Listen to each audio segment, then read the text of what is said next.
graça e paz. Há uma estatística chocante na igreja cristã brasileira. Desde que éramos 30 milhões de evangélicos, até hoje ela se mantém mais ou menos.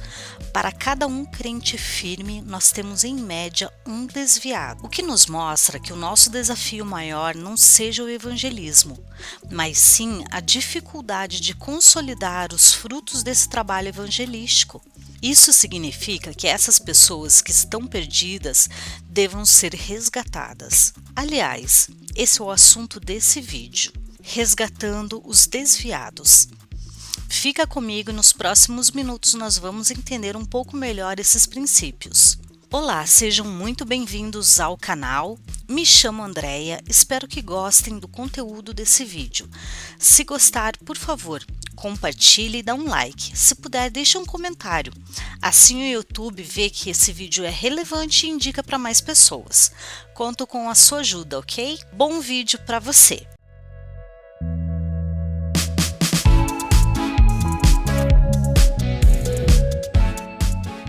Tenho um amor especial por essas pessoas, pois já passei por este período, que foi muito difícil na minha vida e hoje eu sou resgatada pelo Evangelho da Graça e Restauração do Senhor Jesus Cristo. Hoje eu estou aqui para te ajudar no que for preciso a se fortalecer na presença do Senhor através da Palavra de Deus e também em oração. Conta comigo, meu amigo e irmão em Cristo. O texto que nós vamos trabalhar hoje está em Tiago 15, do 19 ao 20, que diz: Meus irmãos, se alguém entre vós se desviar da verdade e alguém o converter, saibam que aquele que converte um pecador do seu caminho errado salvará da morte a alma dele, cobrirá uma multidão de pecados. Bom, em primeiro lugar, a Bíblia fala daqueles que se desviam da verdade. São pessoas que já tiveram uma experiência com Deus, mas de alguma forma se afastaram da palavra recebida e se distanciaram do seu relacionamento com Deus. A Bíblia também está dizendo que se essa pessoa que se desvia, o normalmente chamado no meio evangélico o desviado, ela precisa de conversão, assim como o pecador, quando se arrepende e se converte pela primeira vez. No entanto, ainda que essa pessoa tenha errado e falhado e se distanciado, a Bíblia mostra que a sua esperança não necessariamente findou. Pelo contrário, é possível que haja restauração. É possível salvar da morte a alma e que é possível cobrir uma multidão de pecados. Isso precisa nos levar a entender algumas verdades e alguns princípios bíblicos.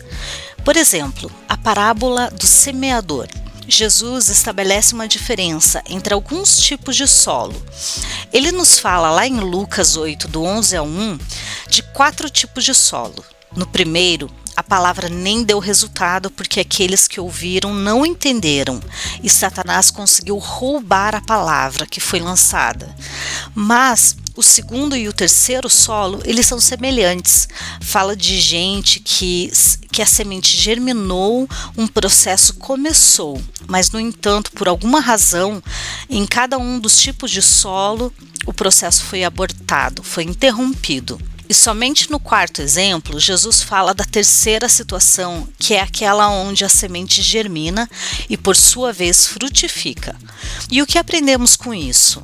É que muitas vezes o processo foi iniciado e abortado, mas isso não significa que tudo esteja perdido. Como foi dito antes, o desviado pode se converter e a sua alma pode ser salva, e uma multidão de pecados pode ser coberto. E acredito que se a igreja não tiver um entendimento correto dessas verdades, ela não vai conseguir conduzir também de forma correta. Acredito que o propósito de entendermos princípios como este envolve: primeiro, entendermos a condição dos desviados, porque senão nós não vamos lutar por eles. Segundo lugar, precisamos aprender como está em Lucas capítulo 15, que nos ensina através de 3 parábolas de como auxiliar na prática os desviados no processo de restauração. Vamos lá, em Lucas 15, as 3 parábolas. A primeira parábola é da ovelha perdida, que diz assim: Que homem dentre vós, tendo 100 ovelhas e perdendo uma delas, não deixa no deserto as 99 e vai após a perdida até que venha a achá-la? E achando-a, a põe por sobre os seus ombros jubiloso, e chegando a casa convoca os amigos e vizinhos, dizendo-lhes: alegrai-vos comigo, já achei a minha ovelha perdida. Digo-vos que assim haverá alegria no céu por um pecador que se arrepende, mais do que por 99 justos que não necessitam de arrependimento. A segunda parábola é de uma moeda perdida. E a terceira parábola, ele conta a parábola de um filho perdido. Bom, em todos os 3 casos, nós temos a simbologia de pessoas que se perderam, depois se encontrou. Podemos dizer assim que foram perdas que aconteceram num contexto muito parecido com o do desviado. Ao ver que ele era parte do rebanho, se desvencilhou e precisou ser buscado. Depois nós temos uma moeda que se perdeu dentro de casa e não necessariamente fora, mas precisou ser achada. E no terceiro caso nós temos o filho que sai e depois acaba retornando. Em cada uma dessas 3 parábolas nós entendemos que Deus deseja o mesmo para todo aquele que de alguma forma abortou o processo dele, desejando a sua restauração. E Jesus enfatiza o tempo todo que a festa nos céus. Quando um pecador se arrepende, então o desviado não apenas deve, ele pode se arrepender e ser restaurado. Precisamos também destacar que em cada uma dessas parábolas há características diferentes. Bom, em primeiro lugar, falando da ovelha perdida. Lá no início do capítulo 15, ele fala da que saiu do meio, onde estava, e nós nos referimos a ele normalmente como o desviado comum. E ao que eu e você precisamos ter em mente é o coração amoroso de Deus para cada pessoa. E no Evangelho de Mateus, no capítulo 18, Jesus começa falando no versículo 6 sobre alguém que faz tropeçar um dos pequeninos, que creem nele. Ou seja, alguém que está crendo nele pode vir a tropeçar. Nós precisamos entender que quando o Senhor Jesus está falando a respeito deste assunto, a preocupação dele é uma só. Ele diz lá no verso 10, fiquem atentos para não desprezar nenhum desses pequeninos. E aí depois no versículo 14, em Mateus 18, nosso Senhor diz assim, não é da vontade do Pai de vocês, que estás nos céus, que se perca um só desses pequeninos. Ou seja, Deus não quer que nem o ímpio se perca e nem aquele que teve uma experiência de conversão também se perca no processo. Ele deseja a salvação de todos e para cada pessoa que se afasta, ele quer restauração. E qual é a responsabilidade que temos em um caso como este? Bom, o pastor vai atrás dessa ovelha. Pessoas que abandonaram o aprisco devem ser buscadas. Nós precisamos lutar por elas, correr atrás, procurar recuperá-las. Mas há um segundo exemplo, é o da moeda perdida. Aqui nós temos alguém que se perdeu dentro de casa. Diferente lá da ovelha que saiu do aprisco, essa moeda nunca saiu de dentro de casa. Pessoas que permanecem dentro da igreja, mas o coração se desconectou de Deus, elas são frias, elas são indiferentes, elas estão totalmente distantes. O problema é que aos pouquinhos vão deixando a rotina dos cultos, a rotina da vida cristã e muitas vezes nós presumimos que está tudo bem, quando na verdade não está nada bem. E assim, situações como essa nos ensina que gente assim que se perdeu dentro da igreja, eles precisam ser contactados ali mesmo, seja por meio de um ambiente de oração de intercessão em favor deles, seja por meio de exortação e quando pela sensibilidade do Espírito Santo nós percebemos isso, nós podemos atraí-los de volta. Agora, nós temos em terceiro lugar, em Lucas 15, a parábola do filho perdido.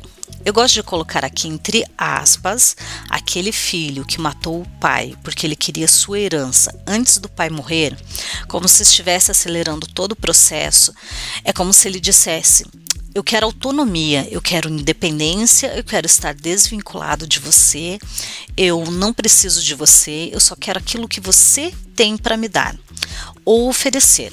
O que esse jovem faz, principalmente dentro de um contexto cultural da época, foi uma violência. E quando ele simplesmente abandona o pai, é diferente da ovelha que alguém foi procurar ou da moeda que foi encontrada. Nós não vemos o pai correndo atrás desse tipo de desviado. O que quando alguém conscientemente, deliberadamente toma esse tipo de decisão, normalmente correr atrás não produz resultados. Por outro lado, isso não significa que essa pessoa não possa ser ajudada. Nós precisamos entender e compreender que o pai permaneceu com o coração aberto para sua volta, para sua restauração. E como sabemos disso? Bom, a Bíblia nos mostra que quando voltou esse filho, o pai o viu lá de longe. Isso nos mostra que existia um ato contínuo de expectativa, o dia que ele iria voltar. E como sabemos disso? Porque o pai manda matar o novilho cevado, não foi qualquer novilho, foi o melhor novilho cevado. E que desde o momento em que seu filho partiu, esse pai estava crendo pelo retorno do seu filho e se preparando para esse dia. E muitas vezes, mesmo quando existe a situação desse tipo de desviado que não quer que vá atrás, não adianta você conversar com ele, ele não quer discussão. Ele já tomou a decisão dele e não quer reconsiderar ainda assim. Nós precisamos ser um ambiente não apenas de fé para o seu retorno, mas um ambiente de amor e de aceitação. Porque quando esse filho decide voltar, o filho mais velho fica indignado, julga, o critica e muitas vezes o desviado tem dificuldade com a restauração. Porque quando voltam, são alvos de condenação e de crítica, de ataques em vez de serem acolhidos no ambiente de amor. Quando conseguimos entender os tipos de desviados, o processo, embora em todos eles Deus quer a restauração de cada um e quer que haja festa, nós precisamos entender a maneira diferente de lidar com cada um deles. Ao entendermos isso, também precisamos compreender o cenário bíblico de restauração. Quais são os passos para a restauração de um desviado? A Bíblia diz que o filho pródigo caiu em si. Significa que ele estava fora de si. Isso fala a respeito de arrependimento, de voltar a considerar os princípios bíblicos e de voltar a entender os princípios que ele mesmo havia abandonado. Segundo lugar, ele decide voltar a lidar com as consequências. Ele estava disposto naquela casa a ser apenas um servo, nem mais ter a posição de filho. E em outras palavras, ele queria lidar com as consequências. Mas quando chega e recebe o amor incondicional do pai, ele também precisa aceitar. Quando o pai oferece não apenas uma roupa nova, mas a melhor roupa. Aí você fala da condição do homem diante de Deus. E então fala de um anel que o pai manda colocar no dedo. Fala de restauração, a unidade.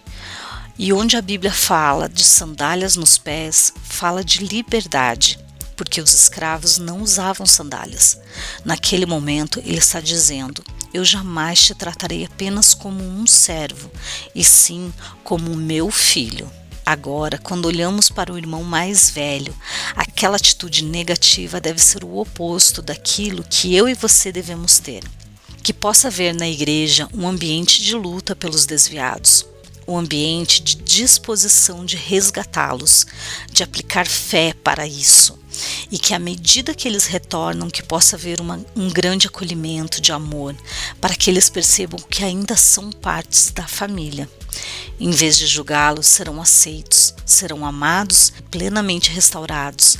Acredito que com essa visão nós, como igreja, podemos mudar não só essa estatística, podemos agradar o coração de Deus, podemos cumprir o seu propósito de restaurar esses desviados. Porque à medida que ele se reconverte, eles terão a sua alma livre da morte, e uma multidão de pecados será coberta pelo sangue de Jesus. Eu dou os créditos aqui ao pastor Luciano Subirá. Eu vou deixar o link na descrição aqui abaixo. E sigam ele, é uma bênção. Eu oro ao Senhor Jesus que eu possa ser uma cristã com o coração disposto a ajudar nesta restauração todos os dias que me restarem. Já passei por isso e sei o quanto foi difícil. Eu era uma filha pródiga Conheci a palavra, conheci o Pai, mas fui desobediente, achando que as minhas escolhas eram as melhores. E quanto mais escolhi errado, mais longe ficava do Pai. E muitas vezes queria ficar longe para não ficar ouvindo aquela voz dizendo: volta, volta para mim, porque achava que já tinha ido tão longe e que não dava mais para voltar. Fui parar no Egito, escravizada, mas o Senhor me enviou um libertador, ou melhor, muitos libertadores. A cada um ao seu tempo e no seu modo de lidar comigo. Hoje sou livre em Cristo e não há palavras para agradecer ao Senhor esta restauração feita em meu espírito. Hoje sou de Jesus e nunca mais vou sair da sua presença. Se você hoje está longe do Pai, eu te digo, volte. Ele está te esperando de braços abertos, só para você, só para você. E vai ter festas no céu. Conta comigo, quero te ajudar em nome de Jesus. Eu espero que tenham gostado desse vídeo. Acho que esse vídeo foi o mais difícil que eu já fiz até hoje. Gravei diversas vezes esse áudio porque não conseguia seguir adiante. Eu espero que vocês sintam a presença do Senhor e a restauração comece neste exato momento. Em nome de Jesus. Amém.